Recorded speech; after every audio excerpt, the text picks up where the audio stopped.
Hey guys, welcome to the next section of the video. This is going to be kind of a tough section to go through. This is going to be all about contracts, okay?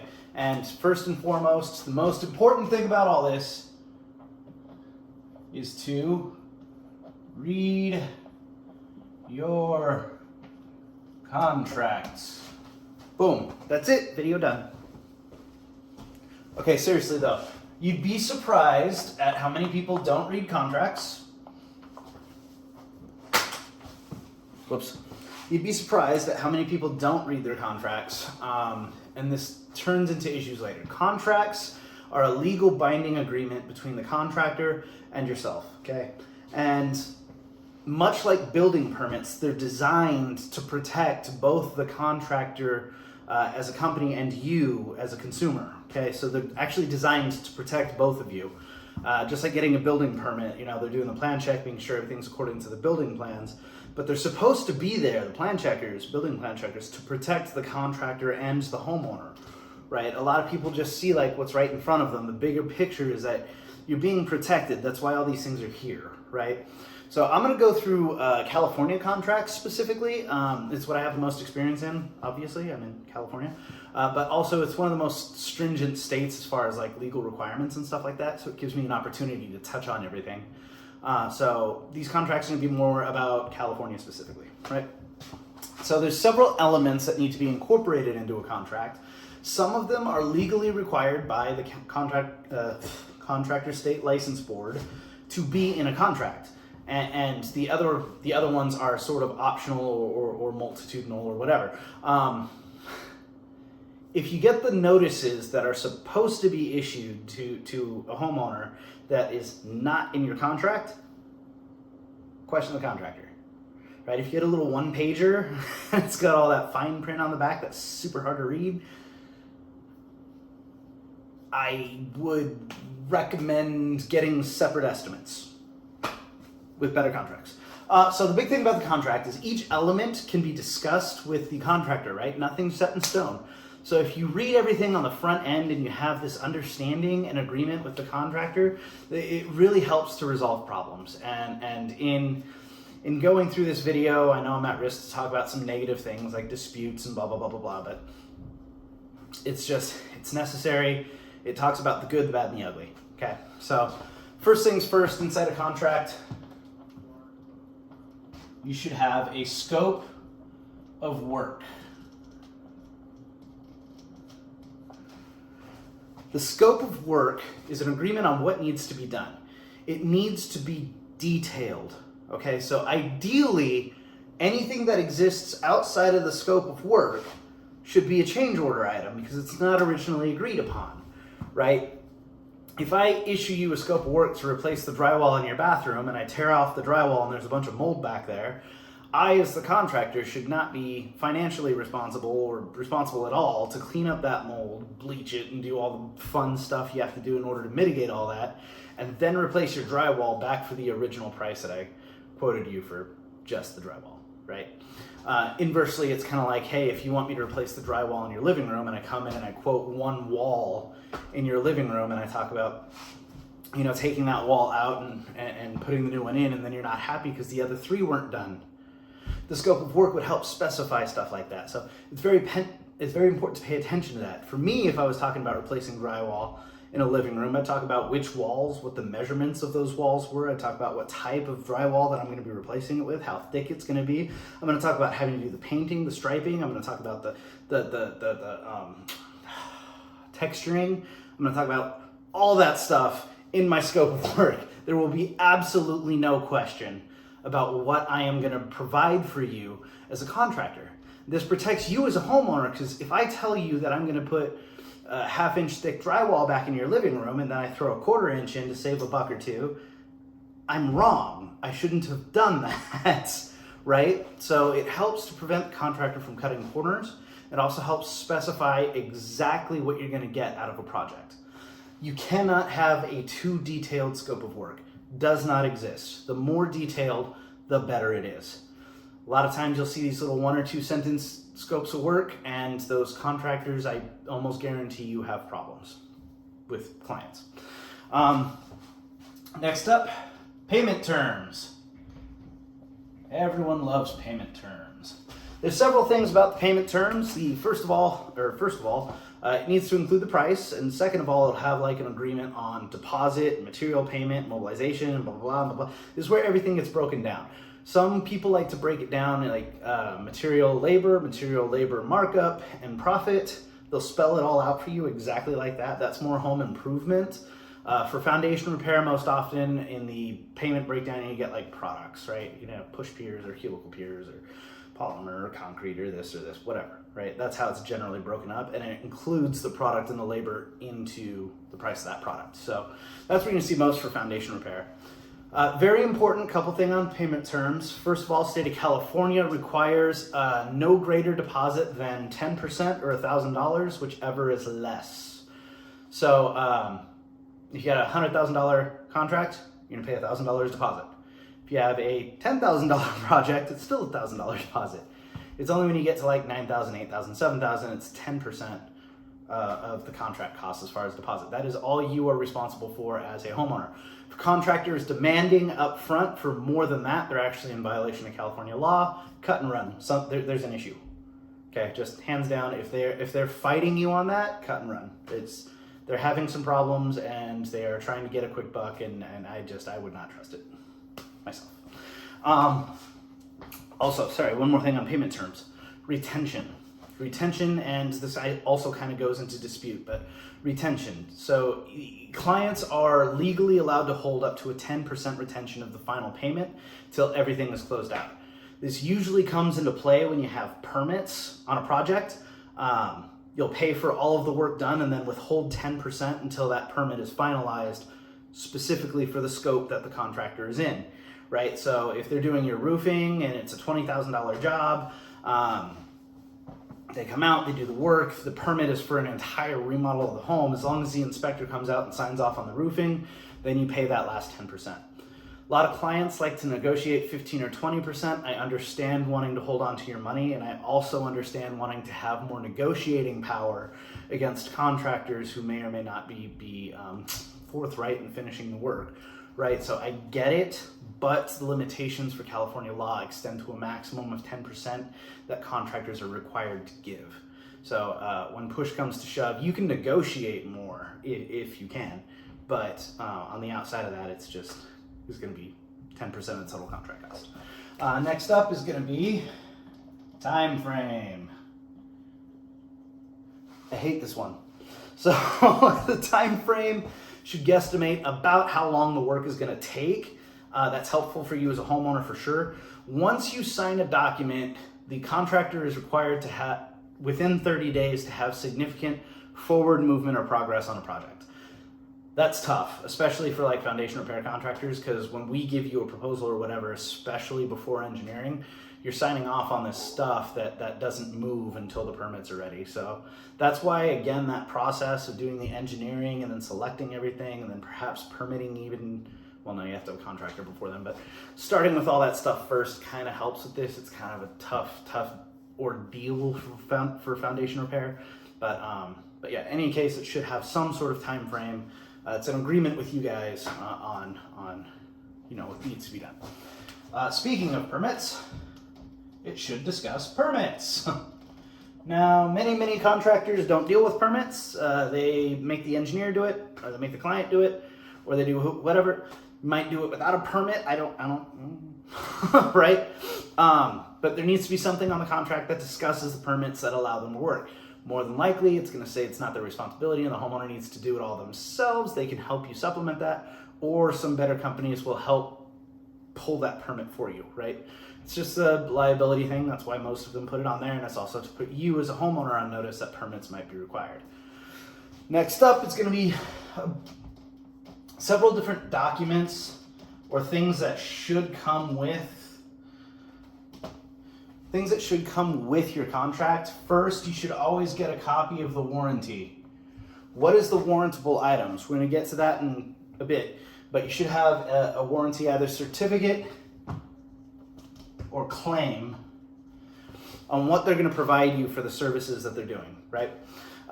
So warranty certificate, whatever else. The deliverables.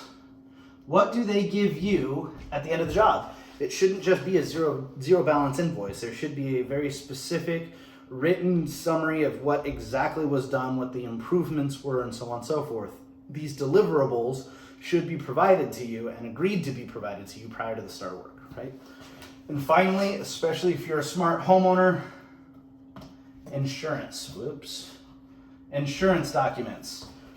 If you want to go the extra mile, you can request the contractor list you as additionally insured on their policy in order to make sure that any accidents or any liability, anything that happens on that job site is not your responsibility. It'll all fall back on the contractor, basically. So these are all sort of documents and things that need to be incorporated specifically.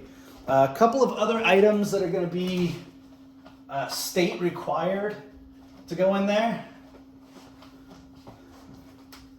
There's going to be I forgot what number I was on, so I'm starting over. CSLB notice, Contractor State License Board notice, just talking a little bit about who they are and the responsibilities of contractors and stuff like that. There is 3-day in California right to cancel. So this works really weird for like automobiles, where they say that you don't have a grace period, or you have to pay for the what do they call it, buyer's remorse thing or something like that. It's super weird. Anyway, once you sign a contract, you have 3 days to cancel the contract, get your deposit back, and so on and so forth, right? The contractor is legally not allowed to hold onto your deposit. Now, there's a lot of time generally between when you sign the contract and the project starts. And most of the time, if you want to terminate the agreement early, they'll just give you the deposit back. Nobody's out there to like fight with you about it, you know. The 3-day right to cancel is more for like home improvement projects and things like that, not really foundation repair, but it is still legally required to be in the contract because the contract itself is considered a home improvement repair contract, which is why the salespeople who go to your home should be certified as home improvement salespeople. So it's just something that has to be in there. Again, not really applicable for foundation repairs, but you do have that. 3 disputes. So we're going to do disputes now. I'll do termination. Termination of agreement. So the termination can be handled by either you as the homeowner or the contractor for whatever reason. Like there's a lot of reasons why somebody might want to terminate an agreement. I honestly can't think of any on the top of my head right now. There's just such a wait period and so much discussion on the in-between. I don't follow super, I can't think of an idea of why you'd want to, but the contract should spell out exactly what that looks like as far as, you know, if you quit before the job starts, if they quit before the job starts, and then what happens if you quit in the middle of the job, which usually just means you pay for the services already rendered, which includes the labor and the markup and blah, blah, blah. Not really by product, but by other stuff, because a lot of product goes in like at the same time. So that's termination of agreement, 3 right to cancel. All right, disputes. Let's talk ugly stuff real quick. Disputes need to be handled in various different ways. Most of the time, when a dispute arises on a job site, what the contractor is going to want is for you to pay them for services already rendered. If you would like to protect yourself when going to court and to not have the judge start off, or mediator or arbiter or whoever start off thinking that you've slighted the contractor, you should come to an agreement on the price of services already rendered, whether that is the full contract cost, a partial contract cost, whatever it is. If they put in 14 piers instead of 20, pay them for the 14, right? Whatever it is, before before starting a dispute with the contractor and putting a stop work order in or whatever, pay them for what they've done. That way, you have much more bargaining power, and you show yourself to be a more responsible and level-headed person who's trying to make things work, right? And that's usually spelled out in your dispute resolutions. Pay for the work already done. Usually also includes clauses with things like, hey, you have to do this mandatory mediation to try and settle it beforehand. Usually also includes things like attorney's fees get billed to you if you lose the case and blah, blah, blah. And many of them include mandatory arbitration, which means you don't actually go to court. Everybody sits down in a mediation-like setting, and then whoever the arbiter is makes the ruling, and that's what it is, right? So these are all the ugly things that go into, oh, one more. Sorry, that's why I have notes. Mechanics lien warning. Dually fun, because technically a prime contractor can't issue a mechanics lien warning, because that's for subcontractors. But people do. If you get a notice in the mail that says that you have mechanics lien warning or notice, that is not a mechanics lien. Don't freak out. What that means is the contractor has hired a subcontractor, and the subcontractor wants to make sure that they're paid. So up to 20 days, very important, because if you get to 21 days after the start of work, totally inactive, right? Totally ineffective. Up to 20 days after the start of work, which you can qualify as the signing of contract if that whole time frame thing, anyway. Up to 20 days after the start of work, you can get a mechanics lien notice. That's basically just saying that they can put a mechanics lien on your home or your other properties in order to make sure that they're paid if the prime contractor doesn't pay them in a reasonable amount of time.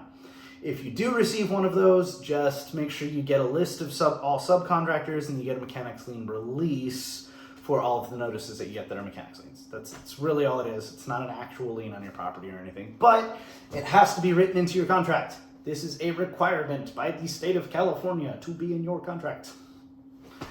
Okay? Say that one more time. It should be in your contract. Anyway. All right, the fun stuff. If you already are familiar with California contracts, stop and start here. Big thing about foundation repair contracts. Exclusions. Exclusions will have things like depth clause, lateral movement, slope creep, clay soils. What they're basically saying is, I will not cover you if these issues arise after we've completed our scope of work. This is very, very, very important, because if you are on a hillside experiencing lateral issue movements or slope creep movement, they put in push piers and tiebacks in order to resist lateral movement. And then it's written into your contracts that they don't take care of lateral movement. There is an issue, right? So, very, very important. Depth clause. Depth clause. Most contractors who do push piering systems will offer between 20 to 35 feet of inclusion as far as their piering systems. I will give you a pier for $2,000 at 30-foot depth. What happens when that pier goes 80 feet? Up anywhere between $10 to $30 per foot I've seen after that. So that push pier that was $2,000 that just went 80 feet deep now became a lot more expensive. For every pier, right? For polymer, it's how many pounds of polymer that they're proposing for you. For helical piers are fun. Helical piers can be based off of how many blades, blade sizes, length, torque, thickness.